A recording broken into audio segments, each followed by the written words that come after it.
if you don't deliver any energy from the target particle into, from the impacting particle to the target particle. Its kinetic energy can only be conserved if you don't put it somewhere else where it can be, right? And we're going to see that when we start looking at other experiments that were done to see what's going on inside nuclei. The momentum is conserved as long as there's no external forces, as long as those are the only two things that are interacting. There's no other place for the momentum to be except within those two, and so it's conserved in that sense. Angular momentum is conserved if you have forces that act at the same point, or if they're central forces where they act along the line joining the two particles. Then R cross F is 0, there's no torque, angular momentum is conserved. But we saw a very simple example of a BB on a ball bearing to where there's a parallel component of that force that can cause a change in angular momentum. The same thing can happen with magnetic forces. Hey, if you do R cross F with a magnetic force, you wind up with a system in which you can't conserve the angular and linear momentum of the particles. If you want energy and momentum to be conserved, you have to put some of that in the electromagnetic force. And so that's when you decide that the electric and magnetic fields are real. They're real in the sense that if I care about energy and momentum, they have to have some of it. And so we saw some examples of that, very simple cases. I'm going to talk about the electrostatic force for real Rutherford scattering and how that tells us stuff. So one thing that we saw was that this was a constant. Everybody see that okay? Okay, yeah, you're already. Mm-hmm. You're already giving me that look, so.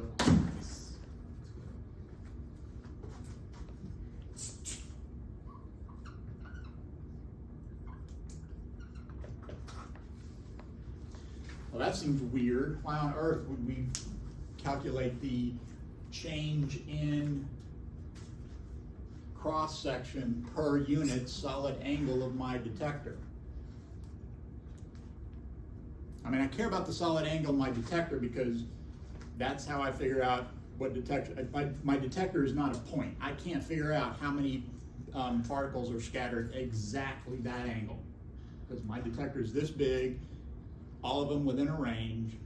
The bigger I make that detector, the more I'm going to see. But if I make it bigger and further away, it doesn't matter anymore.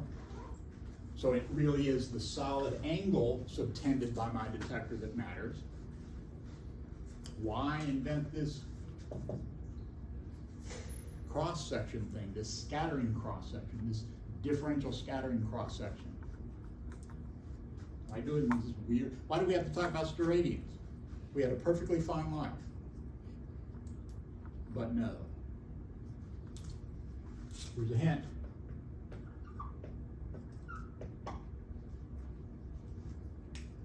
What was that? Anybody remember that? Does that look familiar? Oh, okay, good.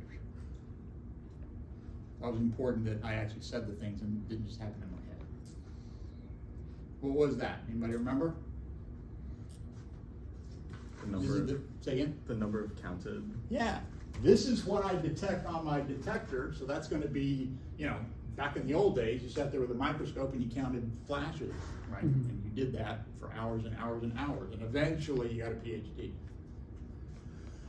What about that? That was the flux of particles coming in, right? Depending on the experiment, you might be able to set that and just turn that up or down as you see fit. Or it could be that's what you get. When these were helium atoms coming out of a radioactive source, that was whatever you get.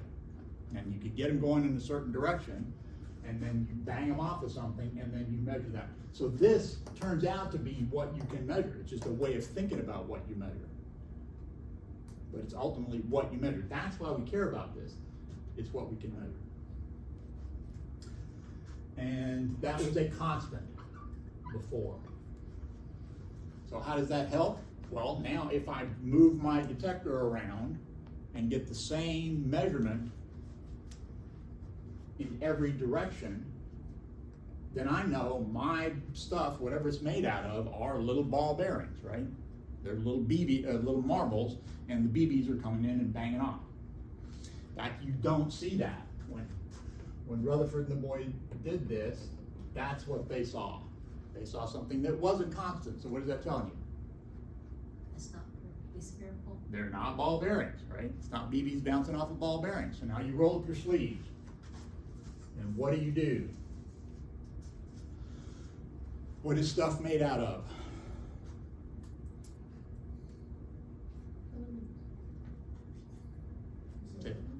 Say again? I did point at the element table. That was me giving you a hint. I said elements. It is made out of elements. What are elements made out of? Atoms. Atoms. And what are atoms made out of? Smaller things like protons. Okay. Electrons. So one of the ideas is, okay, I know this is a charged particle. He was able to do experiments and they showed that these are charged particles. They even knew what the mass was. And they were so massive. That's why he likened them to cannonballs, because they were so massive as these things go. Right? Compared to an electron, it was ridiculous. Had the same charge, or twice the charge, but 4,000 times as massive. So 8,000 times as massive. So again, cannonball. But they were bouncing back. So that's when you realize, oh, that must be made out of cannonballs too. And in fact, that must be bigger cannonballs, because most things come back in that direction, right? There's a lot of backscattering.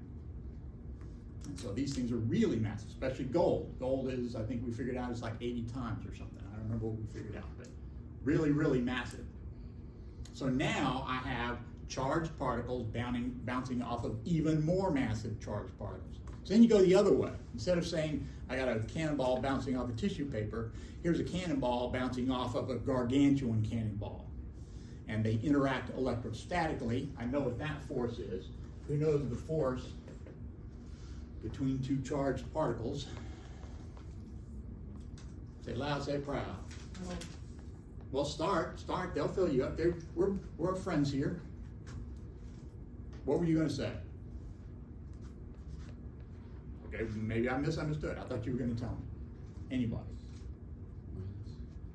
Okay, there's gonna be a sign. Yeah, I'll put the minus on. We'll let it be a vector. 1/4 pi epsilon naught. Okay, 1/4 pi epsilon naught. Could have said K, but no, he's one of those. is it like Q1, Q2 over the It is, in fact, Q1, Q2 over all squared. And what did I promise you and not deliver? A direction.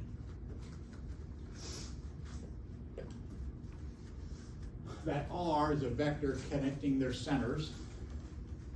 And if you go through that carefully, you find out that's going to work exactly right if I have that minus sign in front. The force, if these have the same sign, SIGN, if they're both positive, then this force will be in the opposite direction of a vector connecting them, repulsive. If they're both negative, it's repulsive. If one is positive and negative, that minus and minus will make that an attractive force. And so you can either have this kind of scattering or this kind of scattering. So how would you detect the difference between those in the kind of experiment we've been talking about? It's a trick question. You can't. But remember, we talked about the B and the impact parameter, and you still talk about that. These both have about the same impact parameter, but they both go in the same direction. And I don't have a chance of figuring out whether my helium nucleus went that way or went that way. And that's what's going to happen is, when we get done here, what's going to happen is something's going to get squared so that these two look exactly the same. So I'm not going to be able to tell whether these things are attracting or repelling. They're going to look the same on my detector. So we'll look for that. In fact, I'm just going to write it down. We start with that force. We do this. We talk about the impact parameter. We look at B dB, and we look at d sigma, d omega. Everything we did with the solid sphere, you do exactly the same thing. The only thing that's different is the force of interaction is different. And that means I'm gonna wind up with one page.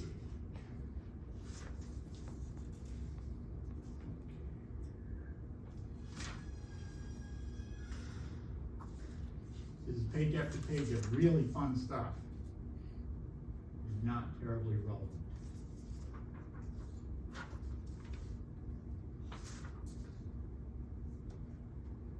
This turns out to be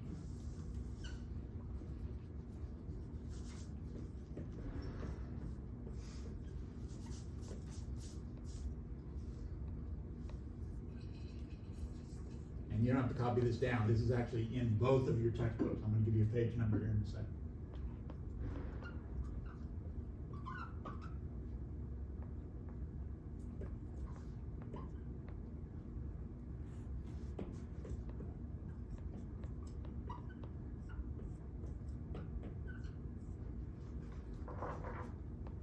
Is it an M or a mu?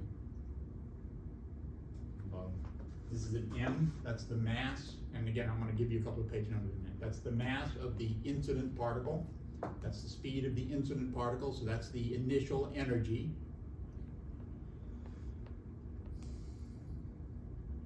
This is Q1, electron charge. It always comes in integral numbers of electron charges, and so the convention is you write it in terms of a letter Z, and I don't know why Z was chosen. Z times the charge on the electron. So this capital Z is an integer, that little z is an integer. You may or may not know what that is. But you know, for example, if you're bouncing electrons off, it's going to be z, little z equals 1. If you're bouncing helium nuclei off, little z is going to be 2. So you know that one, right? You can characterize your incident beam. Now I can see that the level of scattering that I see tells me the charge on the particle. That's kind of cool.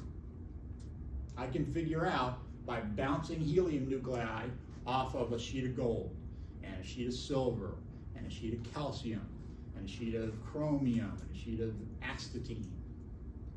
I can now sit down and start figuring out how many protons are in each one of those. And by knowing the mass, I can figure out how many neutrons are in there. So that's pretty cool. I've just amplified what I can figure out.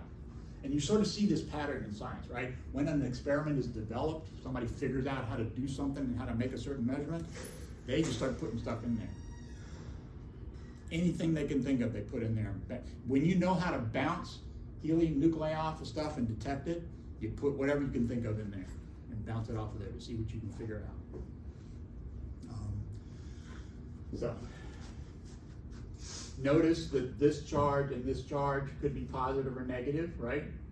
If this is a helium nucleus, we know it's positively charged. This could be a negatively charged nucleus, it's not.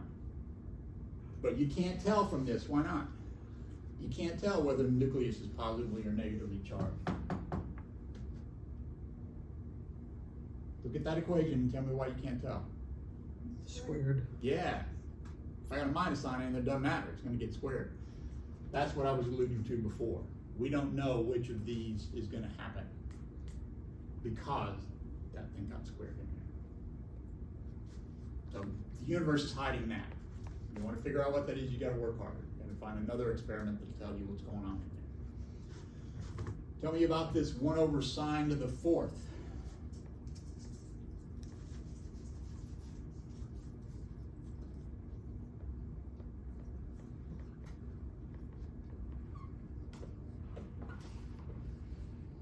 That's my scattering, differential scattering cross section.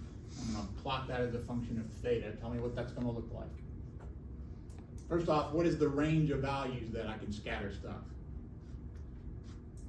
0, it can go straight through, right? And I can detect it over here, unscattered. Or, what can I do? Bang, right? Go back here. Turns out that can be difficult, right? Because if the beam's coming this way, and then I put my detector to get that 180-degree bounce, what do? Lock it. Yeah, I block my beam, right? So yeah, I can't do that. What I can do is usually get kind of close and then just sort of extrapolate to 180 degrees. Same thing happens at 0 degrees, right? We talked about that, how mostly 0 degrees, you're gonna get most of the stuff coming straight through. And that's not interesting. And so what you do is, again, you move just a little bit off, and then you extrapolate to 0, if you care about that 0 scattering angle. So those are my range of values. What's that gonna look like?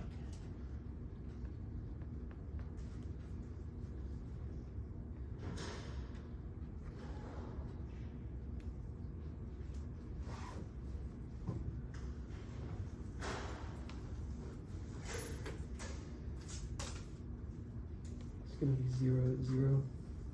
Is it gonna be 0, 0? Put 0 in there. Mathematician has to cover her eyes, Wait, because I'm gonna say that word. it would be the maximum at 0. Right? Not just maximum. Infinity? Yeah, she, since she's at the same table, she's gonna say undefined. I say infinity. I say infinity.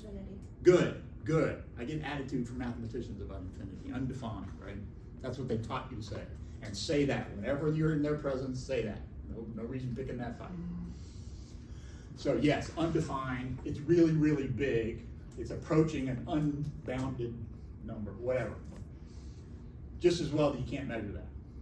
Because it's not physical, right? There's no way you can have an infinite number of particles bouncing, right? It's not physical to say that you would get infinity at theta equals 0. So it's just as well we can't measure it anyway.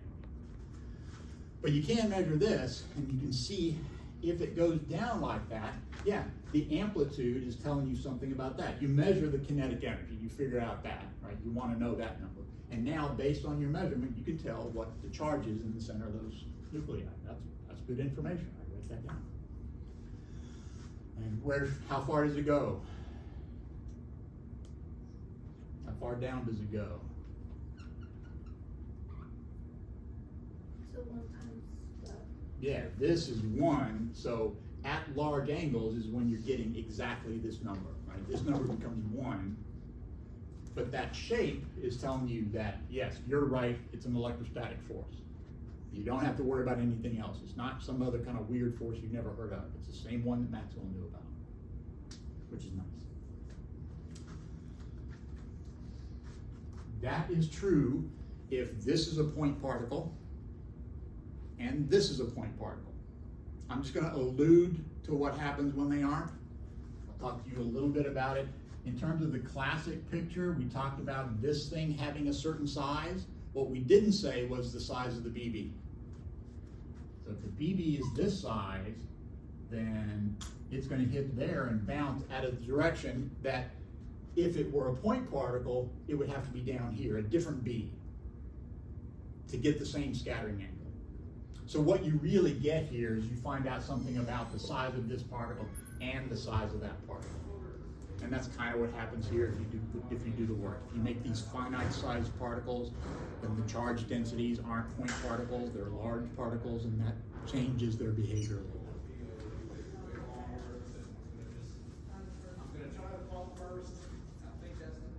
bit. So far, as they talk about in the text, this is, so you could be reading through section 18 of this book if you have it. Sorry, page 18 of this book, section 3.3 maybe. Chapter 3. This is out of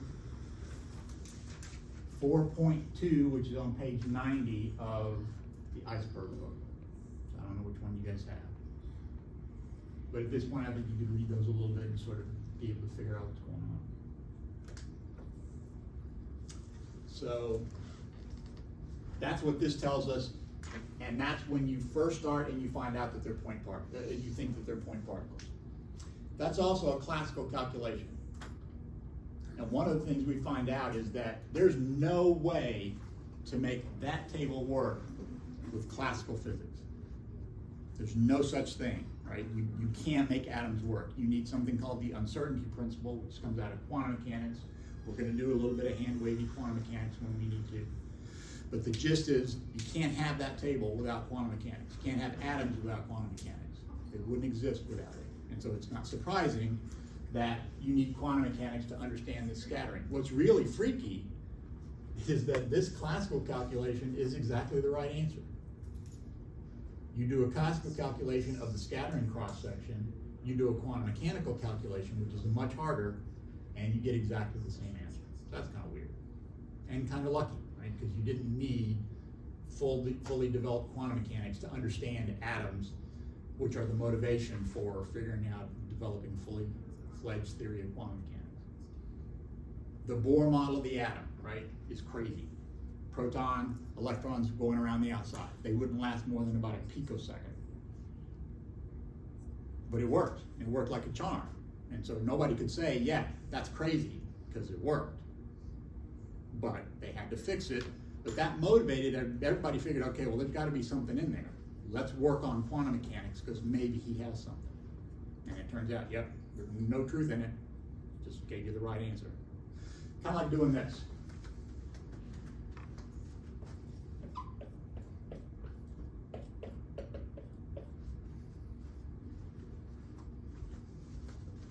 Works, but not really the way it works.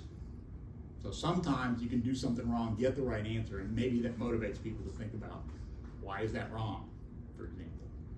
Why doesn't it work for anything else? So I'm going to talk a little bit. Okay, so we got this formula. This is for 2-point charged particles bouncing off of each other. And so what we're going to do is look for deviations from that that's going to tell us about the size of these atoms. It'll tell us how big these nuclei are. And that's kind of where we've been headed, where I've been trying to get to. So, to do that, we have to talk about destructive interference. So,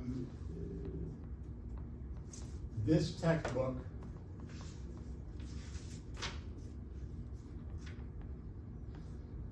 equation 314 on page 20 sort of gives that idea. The idea is this is your basic result. Everything's going to look basically like that, except the scattering is going to be there's going to be a small deviation away from that, and that small deviation away from that is what's going to tell you the nature of the thing that's doing the scattering. What is the nature of the nucleus that you're bouncing it off of? How big is it, right? Where is the charge located? Is it in the middle? Is it coated on the outside? Is it shape of a star? I mean, what is the shape of it? What does it look like? So, he shows a perfect diffraction pattern. I'm going to talk a little bit about diffraction of waves.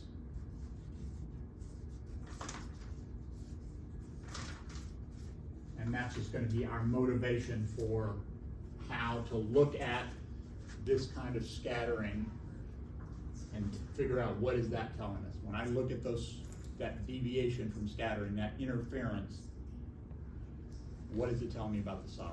So to talk about that,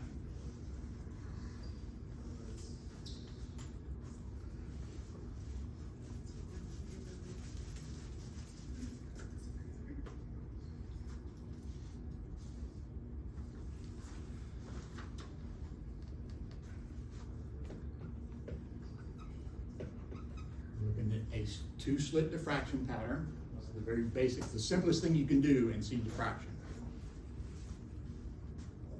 We'll look at that pattern over there. I have an electric field at this point that is from these two.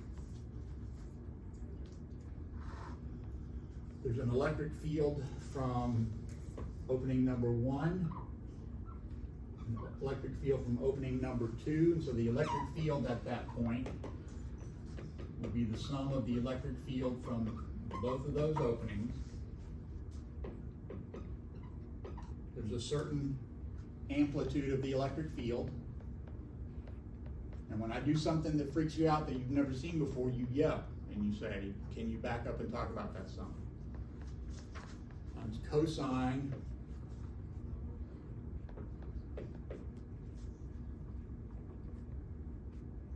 I have a plus here, and I don't really understand that, because you virtually always have a minus sign there. I'm going to talk about that in a second.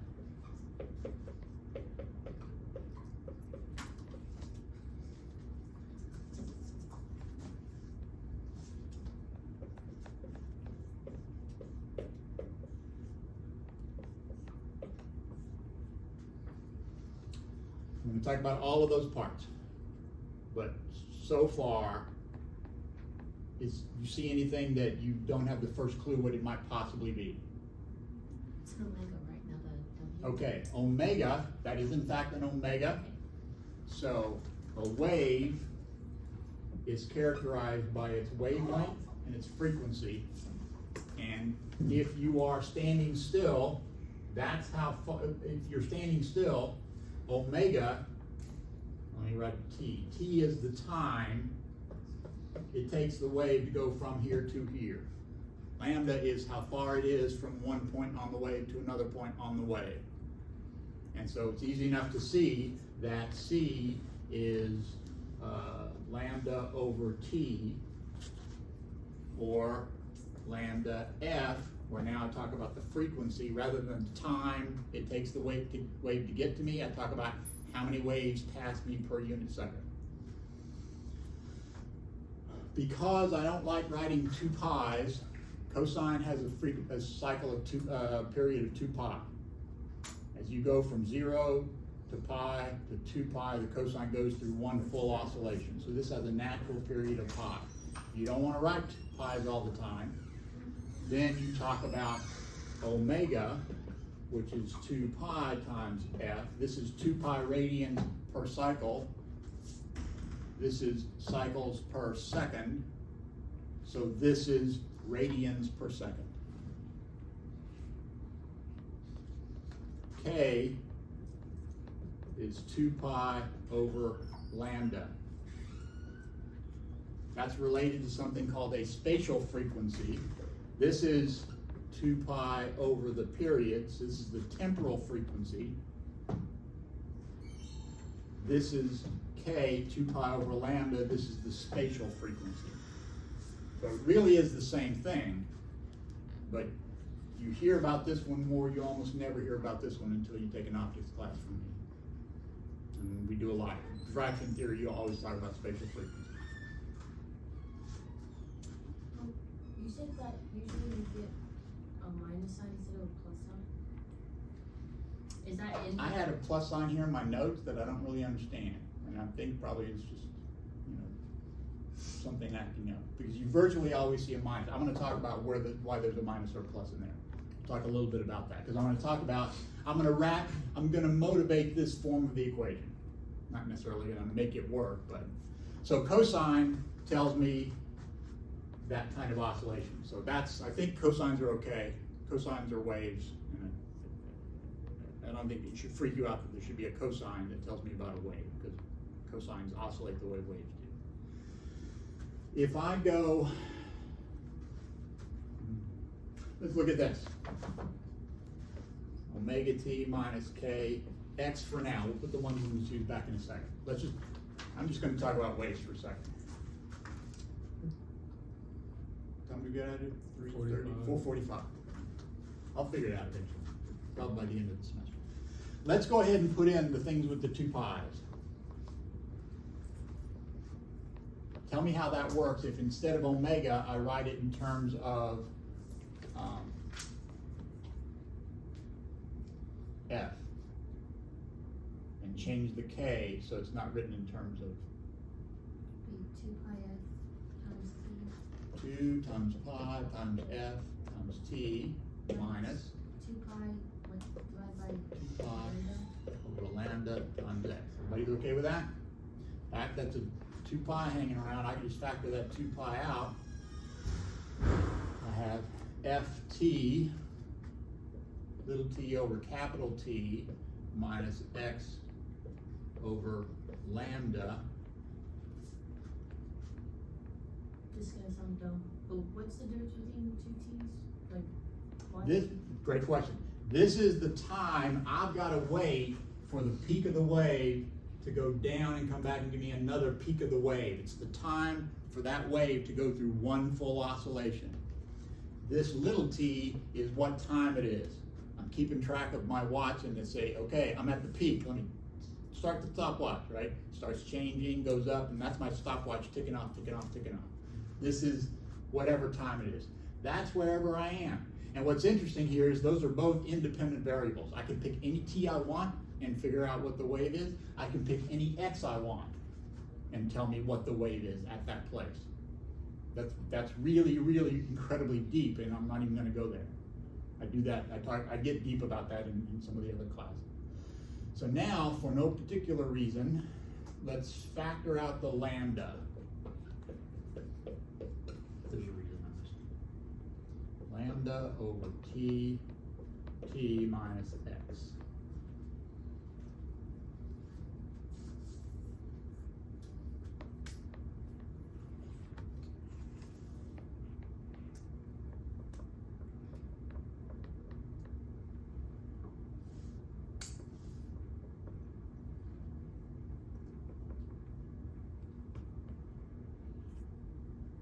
Did you change that lambda t to c?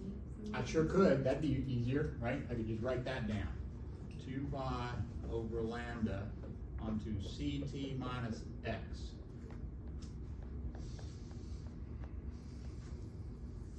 Does that look familiar? X equals ct. If I were to write x equals ct, what would that say to you? Distance equals velocity times time, right? So this wave is moving at speed c. And this is really just telling me about moving along with the wave. That's what I would have to do if I'm gonna surf that wave. That's how fast I would go. So that minus sign is telling me that x equals ct. It's going in the positive x direction. That plus sign that I have in my notes just means it's going in the other direction. Doesn't really matter. It's pretty non-standard though. I don't know why I did it that way in my notes. Maybe we'll get along the way and I'll find out. But I don't think so.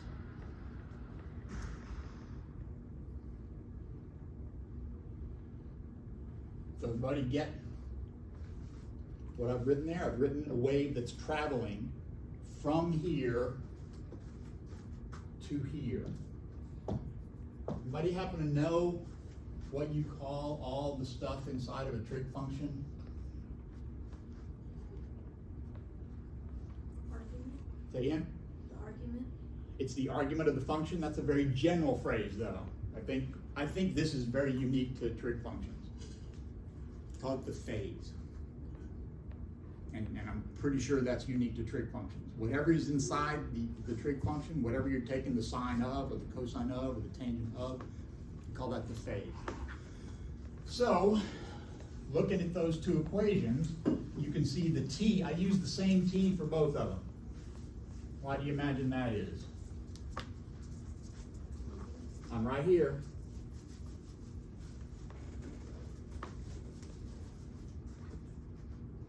There's a certain time on my watch, and it's the same for both waves. The wave that came out of here and the wave that came out of here, it's been the same 4 minutes since they left or whatever. Why do I use a different x? Obviously I use a same omega and the same k because it's the same wave. This is really the same light approaching that, banging here, and then just coming through those two openings. And some of the light gets here. Why do I use a different x for the two of them? Because it's different distance from both They're sides. going different distances, that's exactly right. They're both oscillating at exactly the same frequency. It's been the same length of time since they left. They have the same wavelength, but they're going different distances. So there will be a difference in the phase of those two waves. What would be a good name for the difference in the phase between those two waves? Phase shift. The phase difference or the phase shift, exactly. There will be a difference. So if I have these two waves and I add them together, what do I get? I got a trig function here, I got another trig function here. What do I get when I add those two waves? Another way. I get another wave, and what can you tell me about that wave? It's the same shape but double in. It has the same frequency and the same wavelength because it started with, and that doesn't change. When I add those two waves, I don't get a different frequency and wavelength. I still have the same frequency and wavelength. I get twice the amplitude. Those two waves are twice as big. What happens if I somehow fix it so that my waves are doing this? They cancel, right? So the first one was called constructive interference, the second one was called destructive interference. So what happens if I add these two waves and get zero everywhere? That's a dark spot. That's a place that's not light, right? These are electromagnetic waves. This is light coming out of here. But whenever I can get my waves to do that, when I can get my x1 and my x2 to be whatever I need them to be, so that my waves are doing that, that's going to be a place over here that's dark. And there's going to be places there that are extra bright, right? Not twice as bright, but 4 times as bright as one of those dots by the openings by themselves. There's a certain amount of light coming out of here. There's a certain amount of light coming out of here. By themselves, I would get sort of just a uniform brightness over here. But if I add them, I get a series of light and dark places that are from 0 to 4 times as bright. From 0 to 4 times as bright. I don't get any extra energy, I just change where it is. Some places are dark, some places are brighter. I'm going to tell you a trick that works if you're doing linear electricity and magnetism, linear optics, whenever you're doing something that is directly related to the electric field, you can do this.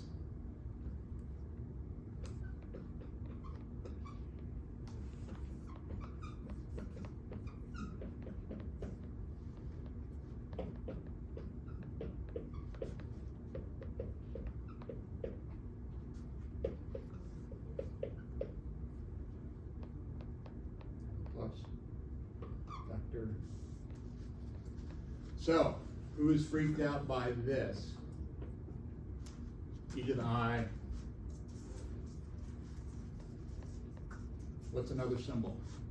We don't need KX in there. Theta. Theta's a good angle. Now I'm going to use theta here in a minute. Am I? No, I'm not. Oh yeah, I am. So not theta, something else. You do a capital theta. Capital theta. What is that? That's a capital theta. I've never seen that. So today is not a wasted day. I'm actually gonna keep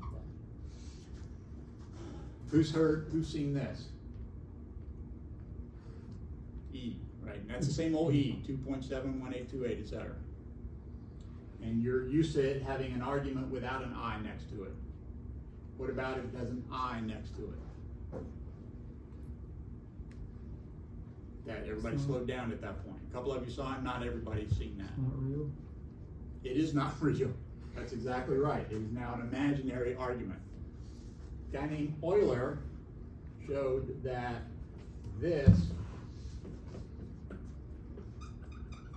I don't want to get too far into that, but here's the gist, right? Here's my story about that. Who can solve that equation? X squared minus 1 equals 0. Right? Not a problem. X squared equals plus or minus 1. Who can do that one?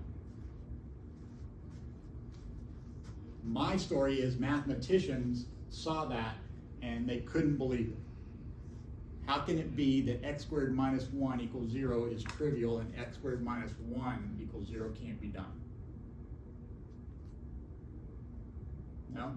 That's why they invented imaginary numbers. That's what I think. I think they said this will not stand. So they invented new numbers whose only claim to fame at this point is now I can solve all those equations. When the discriminant, when b squared minus 4ac is less than 0, not a problem. Multiply it by minus 1, it's now bigger than 0. Multiply it by, so you now have every root is going to be of this form. So now no problem. I can solve every possible second order differential equation. That's what I think. I think that's the only reason they were there. Euler showed that that was true. There's a couple of different ways to show it. If you care about that kind of thing, you can actually do a Taylor series expansion of all of those and show that that's the same. I know you've been waiting. I know you've been waiting. We'll get there. We'll get there. So, but now, so if I look at that, this has what we would call a real and an imaginary part. Why is this the imaginary part? Because it's the part that multiplies the square root of -1. Why is this the real part? It's because it's the part that doesn't multiply square root of -1. That together is a complex number. So when I do this, this is not the same as that. Everybody see that? But this is the real part of that. So a standard trick in optics is whenever you're dealing with trig functions, you do this, you do your adding and subtracting and multiplying, and you do all the stuff you need to do mathematically, and then when you get done, you take the real part at the end. And the real part is just whatever doesn't have an I next to it. And I'm going to model that behavior, so you'll see that as we go through it. But that's the idea. The idea is really hard to add and subtract trig functions. I mean, it's not the hardest thing you'll ever do, but why do hard stuff if you don't have to? So you don't have to if you use that optics trick, which is now write them as complex exponentials, do your stuff, and then take the real part when you get done. And the real part will be the answer that you want.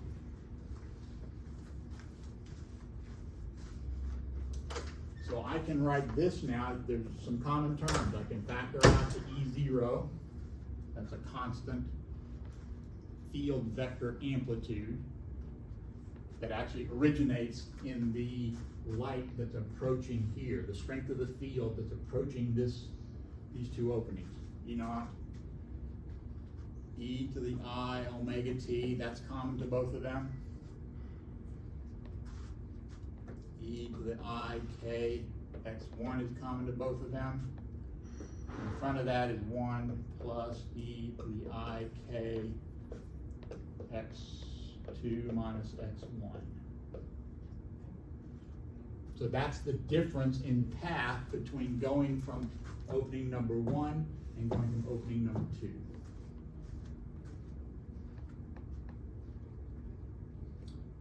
To figure out how bright it is, I want the squared magnitude of this vector.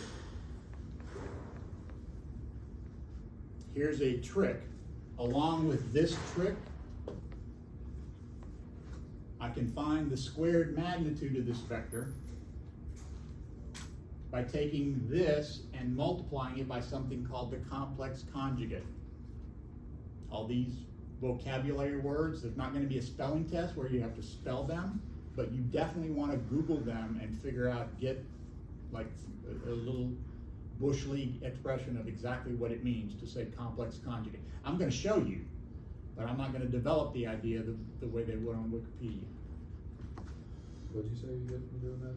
The magnitude. And that was the brightness? And that's related to the brightness, exactly right.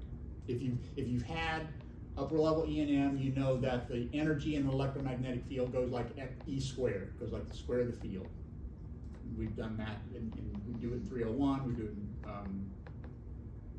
we do it in 301, I think that's where we see it. I think I do it in 222, but I don't know if everybody does. So apparently not everybody does in 220. I did, Yeah, you did it. so I'm not a liar, good. Or at least he's backing me up. I mean, I remember that, it scared me. Yeah, okay, no, I mean, physics is kind of scary. Okay, so what is the complex conjugate? E to the minus I theta.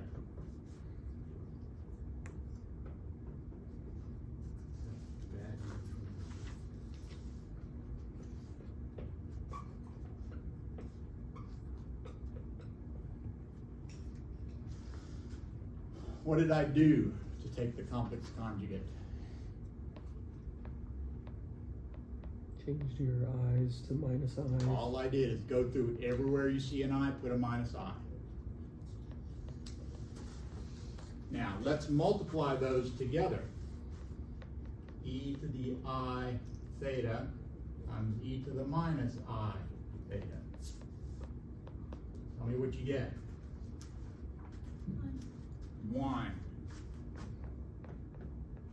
Here's your task. Multiply this times that. That's gonna be FOIL, right? First, outer, inner, last. They still do that? Is that still how they do? Okay. First, inner, outer, last. You're gonna do that. What had you better get? Yeah, this is equal on, if this is equal to this and this is equal to this, then when I multiply those together, I better get the same result. So go through the motions, right? It's not the hardest thing you've ever done, but go through those motions and make sure you get one when you get through doing that. So that's the sense in which this complex number e to the I theta is said to have magnitude 1. You say it's magnitude 1 because if I take and multiply it by itself, I get 1. Strictly, that's the magnitude squared. So this number is said to have magnitude 1.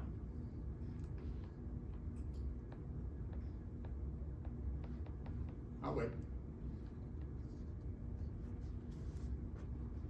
Because I'm about to do that with this, so, you know. If you have any questions, ask me now. How did you get x2 y section 1 in your, I factored E1 not out of both of them, right? That was easy because there's one in both of them. I factored an e to the I omega t out of both of them. That was easy because there's one in both of them. Then I factored out an e to the I kx1. Should have a minus sign there. I apologize for that. That's a mistake on my part. But I factored an e to the minus I kx1 out of both of them. But there's only one here, right? This is where it exists, so that's why I have a 1 there. But look, I don't have an x1 here, I have an x2. So the only way to make this work is I gotta put an x2 minus x1 in there. But that's really where the action is. The fact that these two travel a longer path, one travels a longer path than the other, is why you see diffraction. That's why you see constructive and destructive interference. This is what I mean by that.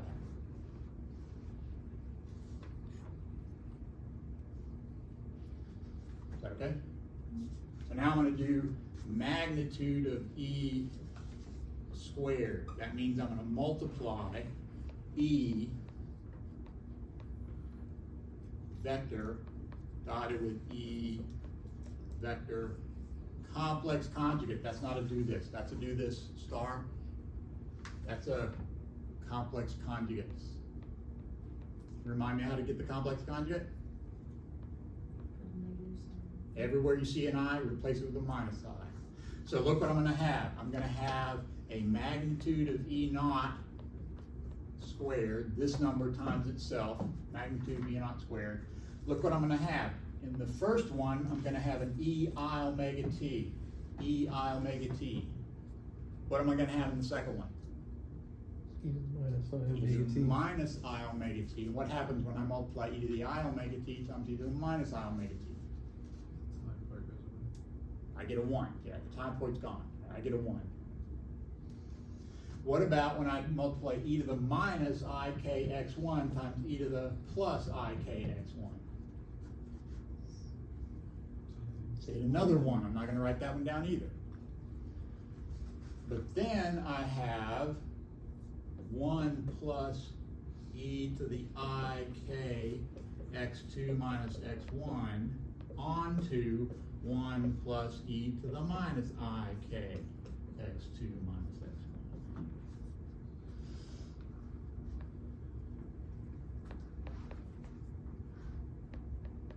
This vector, the original vector here, the complex conjugate vector here. I'm going to erase stuff. Can I erase all of that?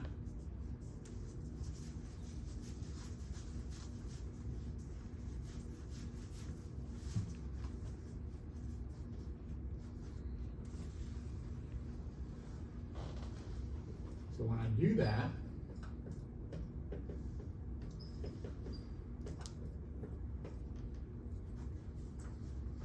I multiply it out. I'm going to have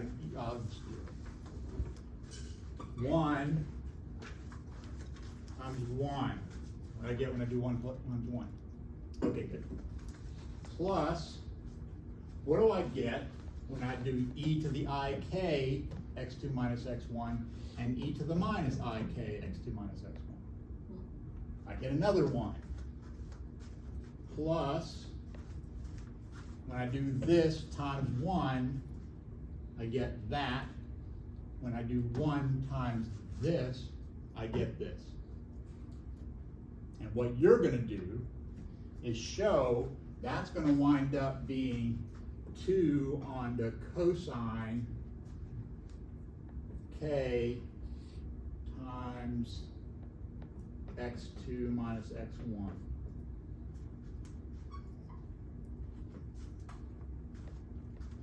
In other words, if I add e to the I this and e to the minus I that, I get twice cosine. That's a general principle. If you take a number and add its complex conjugate, you get twice the real part. That's easy enough to show. If you had e, just starting with e to the I theta equals cosine theta plus I sine theta. Add this number to its complex conjugate. The cosine is going to be the same. You'll get 2 of those. You're going to have a plus I sine theta and a minus I sine theta. Those are going to cancel. So that's something that happens a lot. Not relevant to us, but if you take the difference between a number and its complex conjugate, you get I times the imaginary part. So, what I just figured out is that I now have magnitude of E naught squared onto, comes to, factor out that 2, onto 1 plus cosine k times delta x. Delta x is just how much farther one of those beams goes to get. It's just x2 minus x1. I'm just writing x2 minus x1. So tell me this. As delta x goes from 0, for example, if I'm straight ahead, they both go exactly the same distance. What is x2 minus x1 if they both go exactly the same distance? 0. So what is the cosine of 0? 1. 1 plus 1 is 2 times the other 2, 4. 4 times the intensity here. We talked about that. What happens if delta x is such that cosine is minus 1? We're going to figure out exactly what that means in a second. But if cosine is minus 1, what do I get? 1 plus minus 1. 0 times anything still 0. So as I change those x2 and x1, as I move along here, that gets dimmer and dimmer. As this cosine drops from plus 1, this gets dimmer and dimmer until I get to minus 1, in which case it becomes dark, and then it gets bright again, and dark again, and bright again. In fact, it does it in principle forever. There's other physics that happens that keeps that from happening, but we don't care about that right now. Everybody okay with that? This is ultimately the origin of that diffraction pattern that you see over there. It's the fact that these two waves that started off being in phase are now out of phase, and then back in phase. They're back in phase because they started off oscillating this way. Then as they moved, they wind up doing this, and then one gets delayed more. Now they're back in phase. It was delayed one whole wave, but they're still back in phase now. So that's why you get that pattern of light, light, dark, light, dark, light, dark.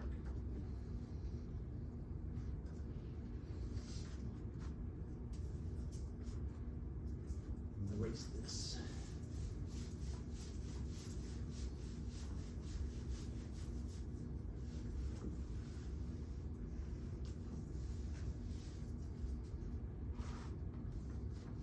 Easy enough to show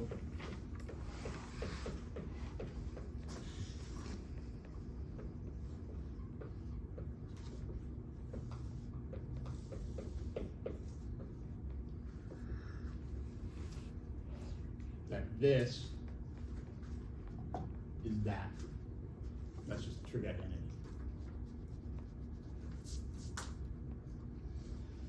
So, if this dot is up here at an angle theta away,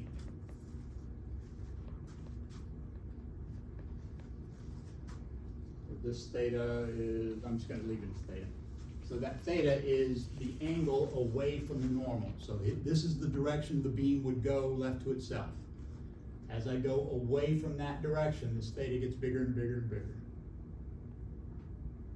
Everybody okay with that? That's telling me where I am. Is that, And we're going to figure out from this theta, how does that translate into the extra distance traveled? Go ahead. is that the same theta that you were using before? Like, should that be a capital theta? No, the capital theta was his idea to not use this theta. Okay. I was deliberately not using this theta. That capital theta is nothing, doesn't mean anything. That was something that I needed a symbol for the phase.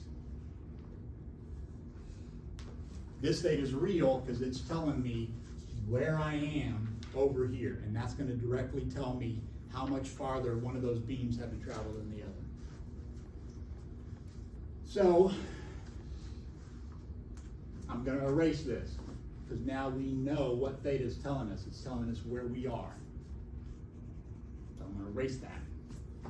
After I draw a line that's perpendicular to this one, and this is perpendicular to that one. Everybody okay? This screen is perpendicular to this line that points at the screen. Zero delay, zero phase delay here. Bright spot. That's how you would find it. You would find the center bright spot. I'm going to draw this line from here perpendicular to that. Everybody see what I've drawn? If this line is perpendicular to this line and that line is perpendicular to that line, then that's alternate interior something or other, right? There's some theorem you proved in 8th grade that says if this angle, if that's true, that angle is the same. And that's where I need to get to.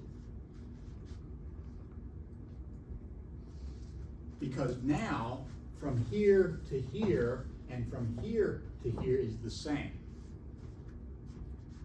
That's perpendicular to this path. And so from here on, there's no phase difference between the two waves. Where's the only place you get a phase difference between the two waves? From here on, no phase difference. Where's the only place they're out of phase? Right there. Exactly, that little bit right there. So I'm going to make a right triangle here, and I'm going to erase some stuff. Basically, I have two similar right triangles. One is a big one that sets theta, and the other is a small one that's going to tell me what the phase difference is. So, capital D, I'm going to erase that.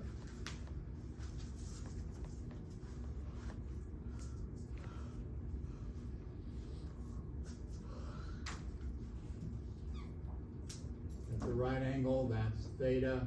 This is the opposite side that I care about. That D is the separation distance between those two slits. Those two openings are separated by a distance D. The phase delay then is D sine theta. Opposite side, that's the hypotenuse.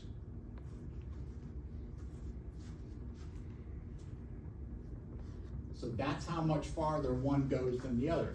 And it depends on where you are. Depends on where I am along this. So it depends on theta. So if I am straight ahead, what is theta? 0. What is the sine of 0? Also 0. No phase delay if I'm straight ahead. Whew, thank goodness, right? Because if I got a phase delay then I'd be in trouble. what's gonna happen? As I move along theta, this is gonna get bigger, it's gonna get no bigger than D.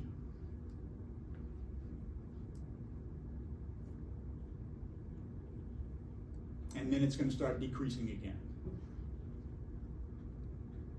Right, as sine goes from 0 to pi over 2, this goes from 0 to D. Where am I if theta is pi over 2?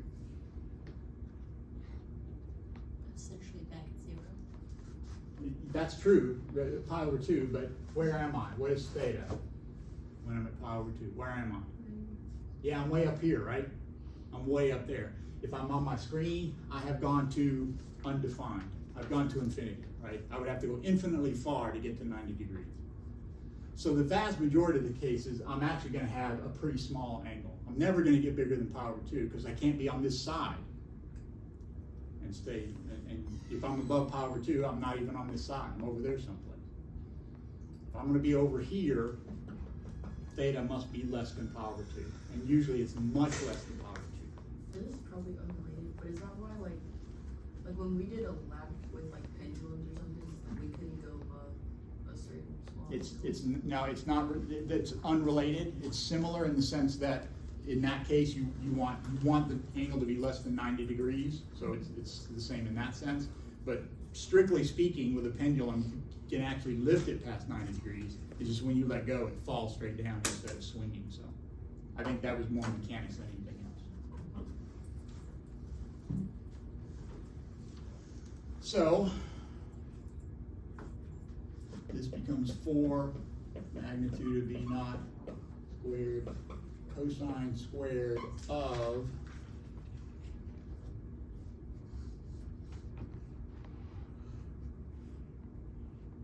pi d over lambda sine of theta.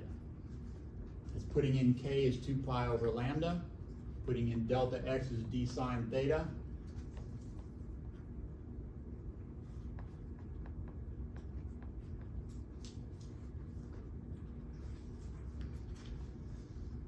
So when I go from 0, sine theta is 0, this is 0, cosine of 0 is 1, that's my center bright spot. That's my bright spot right there.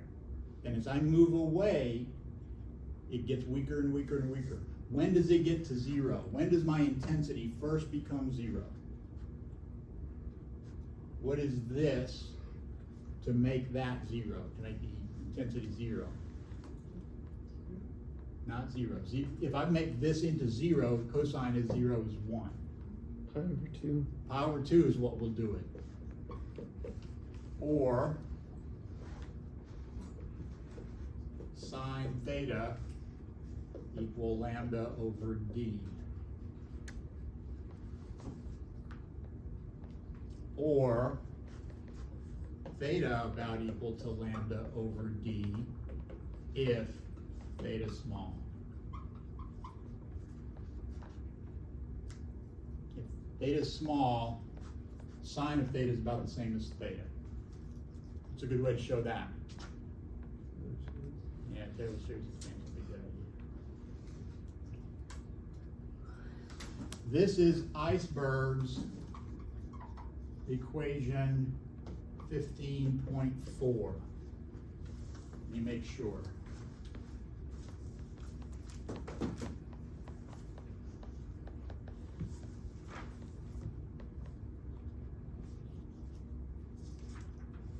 Oh, yeah, there it is. Nuclear sizes and densities, section 15.3, page 515. That's where he starts. He starts with, you get the extent of the wave. So here's my wave coming in, and there's a bright spot in the middle about that big. So it tends an angle of about lambda over d. What page did you say that was? In my copy, it is page 515, section 15.3. Kind of where we are. He's talking about scattering and trying to figure out how big things are.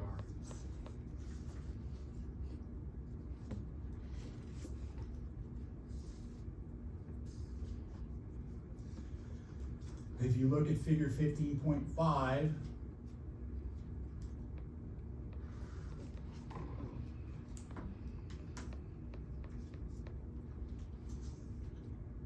that's the differential scattering cross section. So this is same page, or no, sorry, page 517. They show scattering, and you have something that looks like this. See what you have there is you have that envelope that's the same old scattering that we saw before, the Rutherford scattering, the electrostatic force scattering. This tells you how much charge is in the core.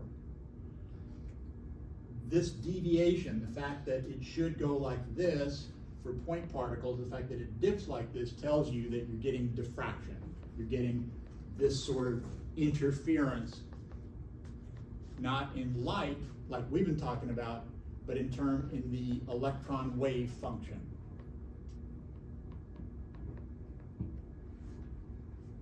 We'll talk a little bit about that, but know that a lot of the ideas that you get from electromagnetic waves and interference of waves, you can use that to talk about electrons because they act as though they have a function that describes their behavior that can be called a wave. I want to be careful about that. Because at the end of the day, they're not waves. Electrons are particles. But they're particles that behave strangely because quantum mechanics is the rule. They don't act the way classical particles do. They're quantum mechanical particles. Light can be called a quantum mechanical wave. It's a wave. Electrons are particles. Light is a wave. We call electrons. What do we call the particle of light? Okay, he doesn't want to say it because he knows better. Okay. They're not particles, right? They're waves, but they're quantum mechanical waves. They behave strangely in the same way that electrons are particles. They behave strangely because they're quantum mechanical particles. So, but he talks about this, and he talks about the fact that that tells me something about, if I know the wavelength of the thing that's scattering off of it, I can say something about the size. If I know the wavelength of the light that's coming, of the electron that's coming in, I can say something about the size of the thing it's interfering with itself around. If you want to think of it that way, the electron is interfering with itself coming around both sides of the nucleus. That pattern that's in this book on figure 3.5, that's an extreme version, right? That's what a theorist would draw. This is what an experimentalist would measure. I don't know if y'all can see that from there. Unless you're young enough that I'm not. But. So that's what it really looks like. You fit that, and now you know, you spend a couple of weeks making those measurements, and now you know the size of one of those nuclei. Then what do? Do it for another one. Put another one in there. You do that all over again. You find the measure of that one. And if you're me, and you're reckless, you say, cool, I know that answer. Let me move on. But if you're a responsible scientist, what do? Take repeated. You write it down and you publish it so that everybody else knows. I hate writing papers. I shouldn't hate writing papers. Man, it's just so tedious. It's like, I already know the answer. I don't want to write this down. It's part of the social contract. Farmers farm and give you food. Miners mine coal and keep you warm. Your job is to publish that stuff so that their lives are better. Even if it's not obvious what's going to make it better. So we now know how we can find the size of those. We're going to talk about the model, basically equation 15.5. So I'm going to be kind of following along chapter 15 and chapter 3. There's going to be a lot of parallels there. So if you're going to start reading stuff, maybe those are things to start reading. It makes sense for you to read those. It won't be a waste of your time because we'll be talking about it in class. I mean, those are both good books. Reading them is not a waste of your time. But these would directly translate into knowing what I'm talking about. So everybody be careful driving home. I think it's better now than it was, but it's not Yeah. good. It was raining so bad, I basically was sailing home halfway through. Yeah, I wasn't happy driving, and I got here kinda early, so I think I got here before it got really bad, so.